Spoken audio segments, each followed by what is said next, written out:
Yay, cheese. Oh, yeah, I am. Yay, cheese. Yay. It is Goldie's show. And with George, special guest. He's going to go away in a second, but he really need the attention. He told me that he was having some troubles. Welcome to the Cafe Night Show. I'm your host, the Goldsmith. It is the 11th. There we go. I want to go to the 20th, but I was going to be vastly mistaken. It was the 11th of July, 2024. That was where the 20 was. And we had a few small things today. Actually, let's say one. We had an update, and kind of interesting one, an update on an iteration of something that we have going for a while now, and that is Track Hero. That is the Lusail Stadium experience. Abdullah's obviously at the Lusail Stadium, which is the first monument in the game of Upland, and we'll get into what the update looks like. And then we'll get into, hey, Trees, good to see you. We'll get into what I also know to be the case, and what I know to be the case is we got a long run up to whatever's next. And maybe we'll get an announcement tomorrow, but it's been a long run up. It's been a lot of slow stuff between leaving Genesis Week and getting to this point. And I know there's a lot of excitement and build up and a lot of energy of the team being put towards Sparklet. I know there's a lot of energy and build up and a lot of energy of the team being put towards the next city. And I know there's a lot of energy and build up and time and energy put into the project of life in Upland, which is going to essentially be something that is kind of running at the same time as a Sparklet launch, but at the same time it's going to happen after the Sparklet launch. But we're going to have this little teaser before we get there with our totems having some functionality again. So we have Totem Chapter 2. We were originally told that totems were going to be at least 3 cycles, and now we're told they're going to be 5 total cycles, and we haven't even gone through our second chapter. So we have a lot that's coming. We just don't have it here yet. Well, we're going to touch on what we know. We're going to touch a little bit on what's coming. We're going to make it a short night, and we're going to get ready for crossing our fingers and maybe something new is coming tomorrow. And let's just start it with all views and opinions expressed by myself, then mine and mine alone. Should we take as game strategy financial advice? They don't reflect or necessarily represent the game or the team of Upland. All views and opinions of those who do come on as guests are welcome. We'd love to have them in. We'd love to have them have their opinions shared, but they're not necessarily financial or game strategy advice. They don't necessarily represent myself, the Goldsmith of the Cafe Nightly Show, or the game or the team of Upland. And of course, no financial advice, no game strategy advice. Now let's talk about some stuff going on that you could choose to do. You could choose to do if you so choose. If it's up to you and it makes sense, it's what you want to do. And it's a little update. It's a little update. If you're already in Track Hero and you enjoy it, here's an opportunity to enjoy it more. I do want to put the point, and I do put the asterisk out there on everything, that when we have these iterations, these updates, sometimes they come with costs, and maybe you have a certain budget or a certain cost that you have already decided in one form of game play in the game of Upland, or one aspect of your iteration or interactions with other players in the game of Upland. Definitely understand if that is the case for you. This may not be for you, but otherwise it is interesting. It's an interesting dimension change to the way this racing happens. It does parallel consumables, or the way consumables are used in Upland racing. I have an interesting relationship or interesting consideration when I look at these consumables, where yes, you're paying a one-time fee to do better in a race, and where do the economics lie? And we're gonna have to look at this in more detail to kind of get where do the economics lie. As I mentioned on the Upland racing side of things, is where the price point lied. It was like, wow, you're going to have to be doing you're going to have to be staking 50,000 OPEX in order to make this race make sense. And people countered with this concept of, if I'm doing a race series and that race is sponsored, then maybe I want to be part of that race, and maybe it's worth this amount to do that, to upgrade my car for that specific race.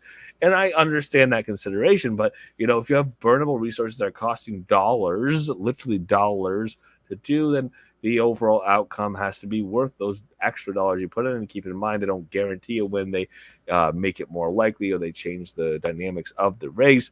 So it is something that people consider. Where did the price point get set? And the interesting thing here, the very interesting thing for me, is the price point was set a lot lower here. And it's starting to go towards what I think is the greatest. And we'll look at the official announcement, but it goes towards what I think is greatest about Upland, and the greatest possibility and the greatest opportunities in Upland. And I think the greatest opportunities and the greatest possibilities in Upland tied to UpX, or I shouldn't say the greatest, one of the greatest advantages of Upland is UpX. And I'll tell you why. I love the concept of microtransactions. I love the concept in Upland of not everything has to be expensive, that we can do things where, yes, it makes sense to have a little boost in your race just to do this ahead. And everybody has the opportunity to buy the boost. Somebody chooses to, somebody chooses not to. They go into the same race. The guy who chooses not to, maybe he wins, maybe he didn't pay for that boost, but he still was able to win, and it cost him less to participate. Or maybe the guy who chose to spend a little more to participate with that boost, maybe that helps them win one way or the other.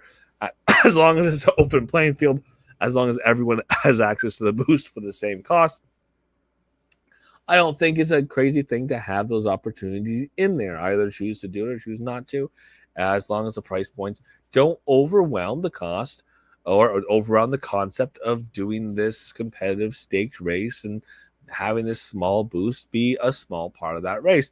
Let's take a look. Let's take a look at how these price points are set and revisit this idea. Revisit this idea of the importance of setting price points in the game up, because I do like this concept. We'll try this. That's helpful. That's helpful in the voice. I do like this concept. I like the concept of getting the balance right. That's what makes the economics of Upland so compelling. This idea that there's all these moving parts and we try to balance them, and maybe the first iteration was off, but maybe we can find a balance that works. And that scaled interaction where someone can do this part of the game and that part of the game and that part of the game, and them doing this over here, the staked racing, might justify or help them push towards buying some new property over here. And they use this property over here and some of the UpX earnings they have from their dividends, and they use those dividends to rent Spark, and they develop a structure and they make them it's a interconnected web. And if the economic scale, and if this thing and that thing and this thing all fit in the same level of an economic activity, and there doesn't seem to be one thing that's ridiculously expensive, then it all kinds of works together and can be consistent in a gameplay that one player could be doing all at once. Everyone, disruptors, and I love that term, disruptors, are now live in Track Hero at Lusail Stadium Monument Experience. Disruptors is fun, is a fun term, a fun way to look at it. Ultimately, it's these versions of sabotage, of affecting the gameplay or changing the gameplay of others who are experiencing the race. I think of it like Mario Kart. Mario Kart, you have the little car, you're going around the racetrack, you're trying to avoid the obstacles that are already built part of that racetrack. That racetrack is built, with this idea that, yes, it's testing your racing skills, but it's also testing your experience and memory of the track, because this little thing over here, that's the bullet, it's coming over the parking bullet. It's going to come out the corner, and it's going to get in your way in the track, and you're going to time it to get around just right, because you can't hit it, because that's going to slow you down. But at the same time, now I've got a turtle shell shooting from behind me, boom, and it hit me, and I flopped off the track. Or I flipped over, and now it takes me a couple seconds to recover. So this is the same concept. Disruptors are abilities that racers can purchase and activate that affect the entire race. Check them out and take them for a spin or a lap at the link below. To the stadium. Play.upland.me, right into the game of Upland. There's the racetrack. We're actually not logged in, so we're going to come back into my logged in instance in the game of Upland. I know I've got it. Oh, look at that. Cheesy Arcade. Look at this beautiful thing. I happen to still have it up from just recently here. Here is the Cheesy Arcade. Let me get that around. Oh, yeah. Look at this over here. Ooh, look at that. Ooh, look at this.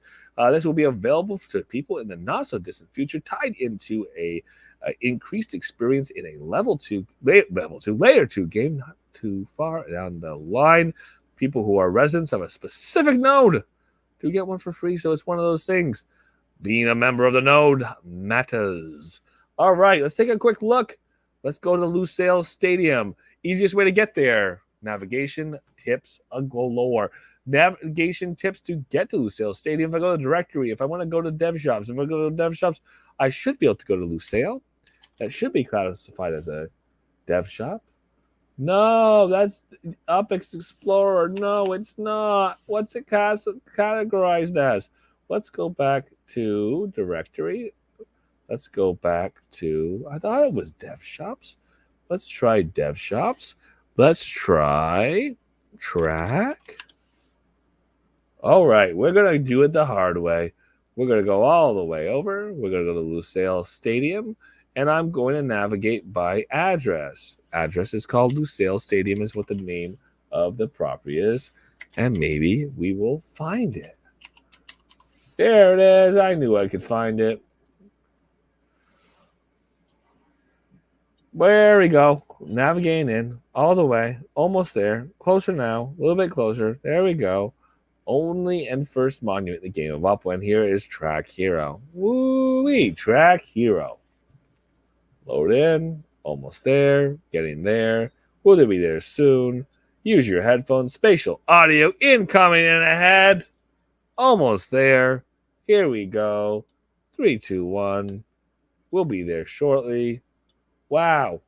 You're coming live with your microphone, so always feel free to mute yourself. Your audio here, I can mute if I have a lot of other people's sounds around me. Keep in mind, this is an AI skybox, procedurally generated.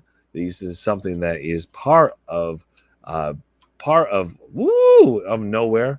This is built in, and we did see that the Upland, and this was an iteration, of course, but the Upland Plaza was a first version or early version of an AI skybox within integrating Ready Player Me assets within the programming and the build of Nowhere. So this is kind of, if you ask me, when I see the changing lights and I see the flashing, it is the next generation of what the Plaza was.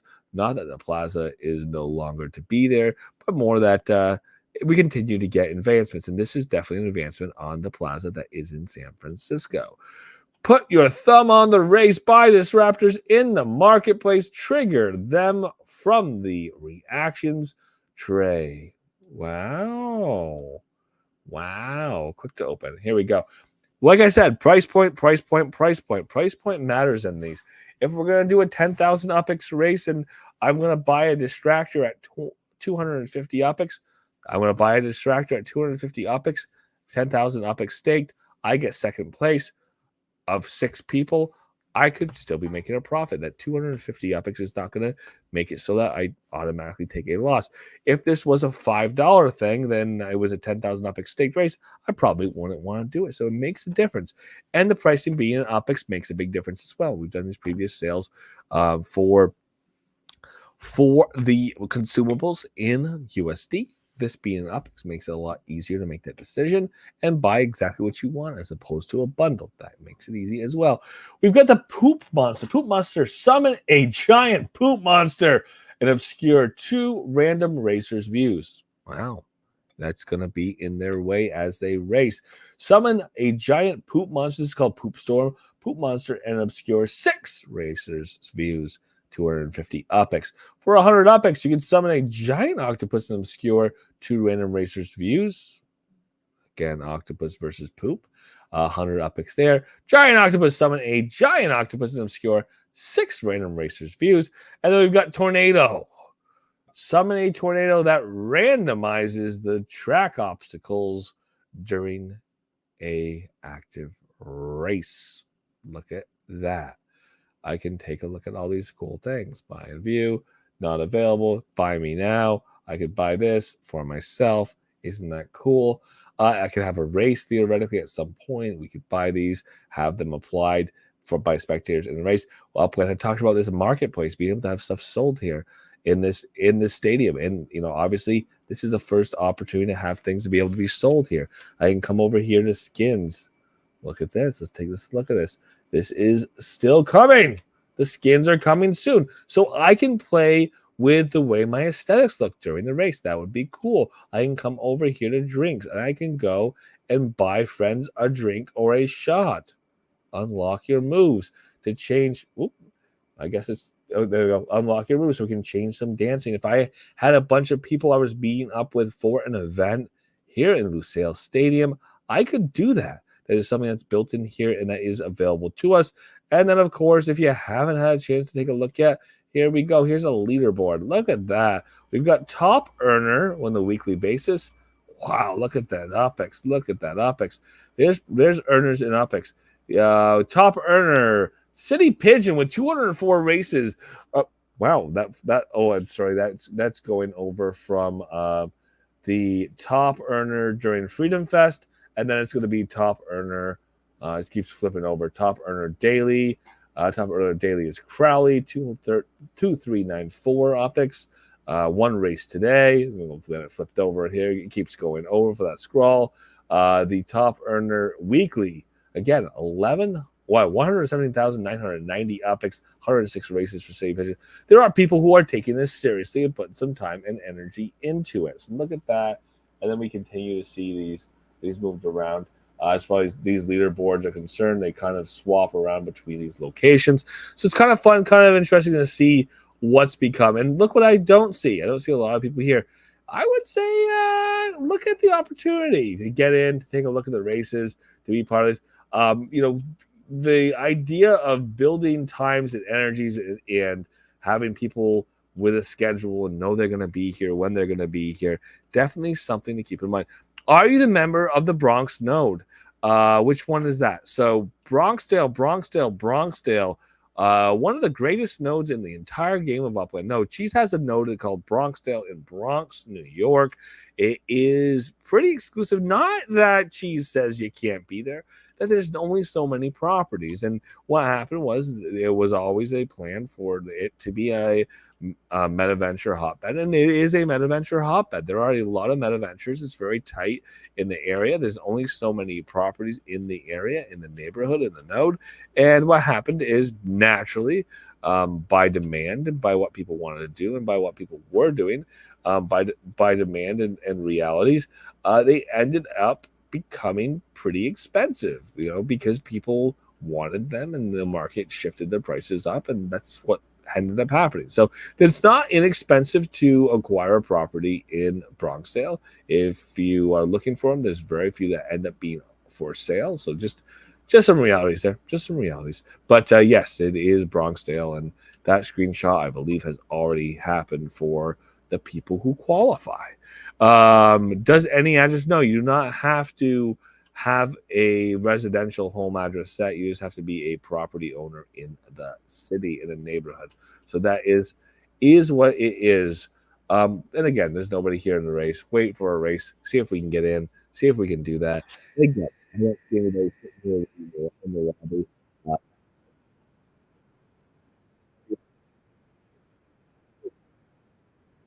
See what's going on, what this is all about. But again, this was launched today, part of the race or two lap race all by myself. Well, look at that.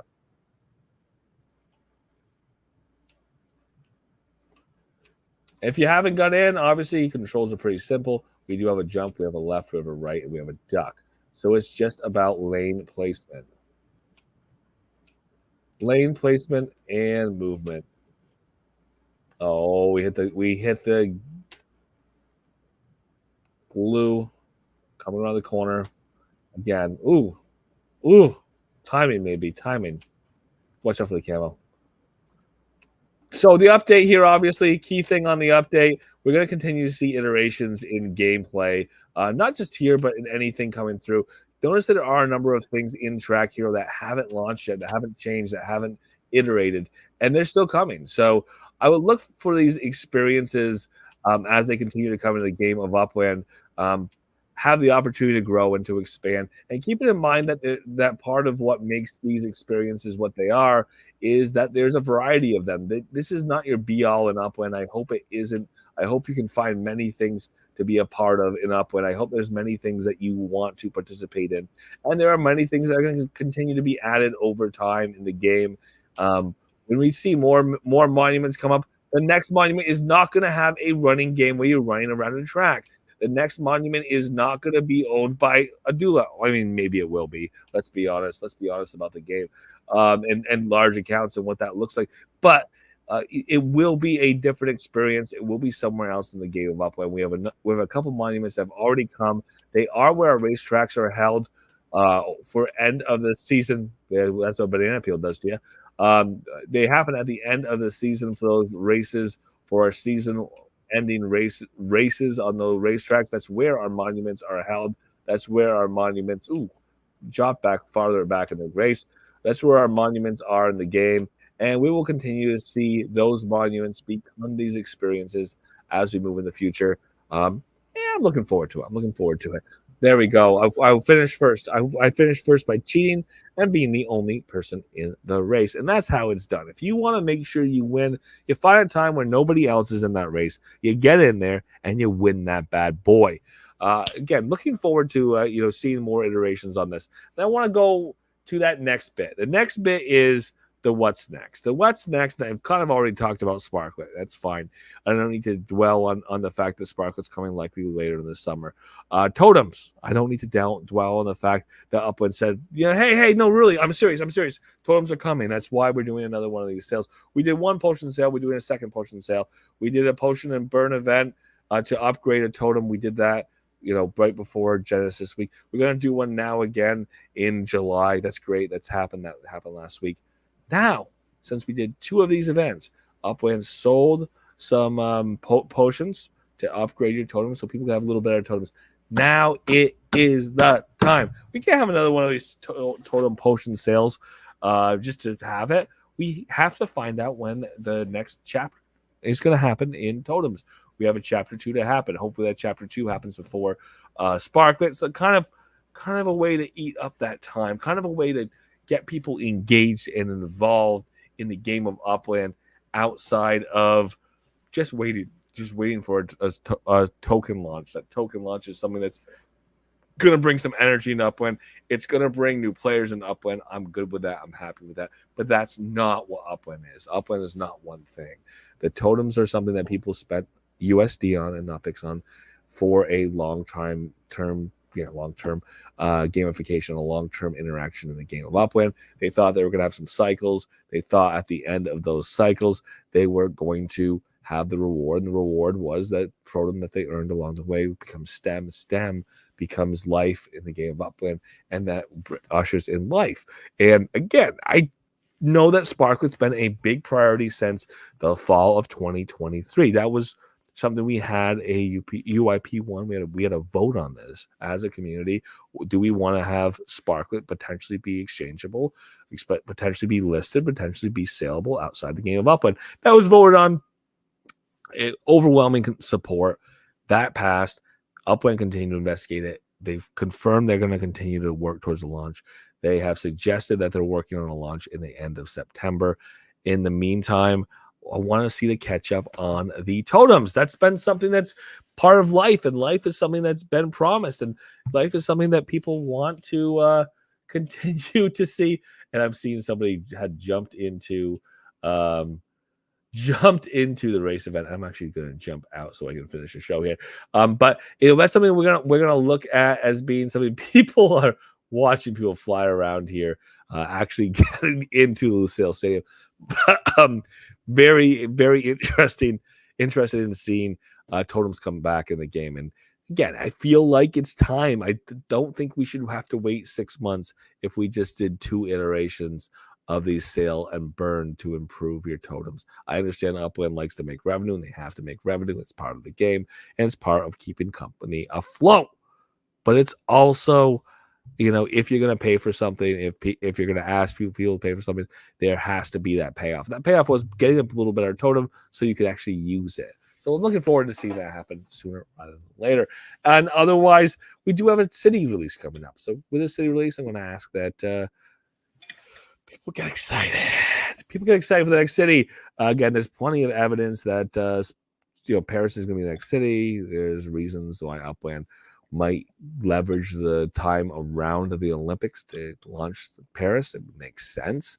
Paris Olympics 2024 makes sense to have the Olympics or let them have the Olympics and in the Upland, the game, the Upland, have the city release around that time. It just makes plenty of sense. We're headed into the end of, or we'll be heading into the end of the month when the Olympics will actually start. So I want to see it happen. I would love to see it happen. And then of course, we have so much else for long-term priorities. We can continue to see iterations in racing, and racing will have continued iterations. Of course, we know that we have a couple partnerships that are ongoing and continuing to happen. Upland talks about new iterations and updates for the NFLPA 2024 season. Well, let's hear them. Let's hear them in the off season.